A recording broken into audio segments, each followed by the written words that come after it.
هغه مدینه خوا روان ده. نو کته ما د دې ځای نه منې کې زما پروا نشته، دواف دی نه به کومه، خو که چېرې ته ما منې کې زه به څه وکړمه، زه به دله قافلې هلته بندې کړمه، بیا به څه کوئ؟ په دغه وخت کې اوس دې ملګري له پکارو، د امیه نه پکارو چې د خپل دوست خیال ساتلی وي.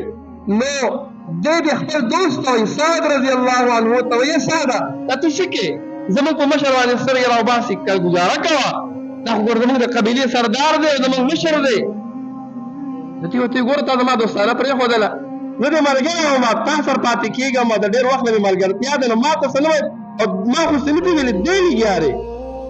نو سعد رضی الله ولې دوی ته خو به لاړ شي، مدینې ته لاړ شي، خو زه به دلته څه کومه؟ ورته وایي دا زموږ سردار دی، ګزاره کوه، ګوره زموږ مشر دی، سترګې مه راوباسه په ده. نو سعد رضی الله عنه ورته وایي امیه ته غلی کښېنه، خبرې مه کوه.